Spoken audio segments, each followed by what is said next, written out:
World war 2 के खात्मे के बाद 4 बड़ी पावरें उभर कर आ गई। उनमें रूस, अमेरिका, इंग्लैंड और फ्रांस थी। ईस्टर्न साइड की जितनी भी रियासतें थी उन तमाम को रूस के हवाले कर दिया गया, जबकि वेस्टर्न साइड की जितनी रियासतें थी इन तमाम रियासतों को इंग्लैंड, फ्रांस और अमेरिका के बीच में डिवाइड कर दिया गया। तो जर्मनी को भी 4 बड़े हिस्सों में डिवाइड कर दिया गया। एक हिस्सा ईस्टर्न साइड का रूस के अंडर में दिया गया, जबकि वेस्टर्न साइड का हिस्सा अमेरिका, फ्रांस और इंग्लैंड के दरमियान 3 हिस्सों में तकसीम कर दिया गया। वर्ल्ड वॉर 2 सिर्फ यूरोप में लड़ी गई थी और इस वॉर में न्यूक्लियर वेपन्स तक इस्तेमाल हुए थे। तो सोचे कि ये जंग कितनी खतरनाक जंग होगी। इस जंग की वजह से यूरोप की सारी इंडस्ट्री तबाह हो चुकी थी और सारा का सारा इंफ्रास्ट्रक्चर खत्म हो चुका था। इनकी करेंसी डिवैल्यू हो चुकी थी और ट्रेड बिल्कुल न होने के बराबर हो चुका था। वर्ल्ड वॉर 1 में भी और वर्ल्ड वॉर 2 में भी अमेरिका मुकम्मल तौर पर सेफ था।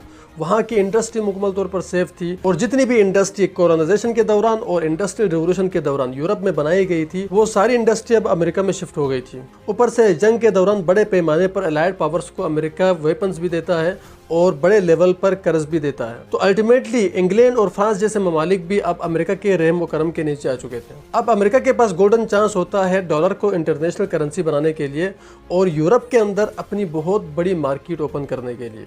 तो अमेरिका अपने इस प्लान को कामयाब बनाने के लिए और यूरोप के इन ममालिक को अपने घुटनों में फिर खड़ा करने के लिए ट्रूमन डॉक्ट्राइन और मार्शल प्लान के जरिए अमेरिकन एड देना शुरू कर लेता है। माली सपोर्ट की ऑफर अमेरिका ने सिर्फ अपने अंडर की रियासतों को नहीं बल्कि रूस और रूस के अंडर की रियासतों को भी कर दी। तो स्टालिन को डर लगा कि अमेरिका को एक बहाना मिल जाएगा एड के जरिए उनकी डिक्टेटरशिप को हटाने के लिए। तो स्टालिन ने अपनी पावर को बचाने के लिए अमेरिकन फंड लेने से इनकार कर दिया। और सिर्फ इतना ही नहीं बल्कि स्टालिन ने यूरोप की जितनी भी रियासतें उनके अंडर में आई थी उन सब के ऊपर अपना कंट्रोल और सिक्योरिटी बढ़ा दी। यूरोप में अब रूस और अमेरिका के दरमियान नजरियाती तौर पर भी एक मुकम्मल डिवीजन हो चुकी थी। अब वेस्टर्न साइड में जितनी भी रियासतें थी वो अमेरिका के फंड की वजह से तेज़ी से तरक्की करना शुरू करती हैं, जबकि ईस्टर्न साइड में जितनी भी रियासतें रूस के अंडर में थी वो रूस की डिक्टेटरशिप की वजह से वैसी की वैसी ही रहती हैं, क्योंकि रूस डिक्टेटरशिप्स की वजह से और बार बार यूरोप की जंगों में शमूलियत इख्तियार करने की वजह से इतना ज़्यादा इकोनॉमिकली स्ट्रॉन्ग नहीं होता है। तो ईस्टर्न साइड में जितने भी लोग थे वो सारे वहाँ पे रिवॉल्ट्स करना शुरू करते हैं डिक्टेटरशिप के अगेंस्ट और अब बड़े पैमाने पर लोग ईस्टर्न साइड से वेस्टर्न साइड की तरफ माइग्रेट करना शुरू करते हैं।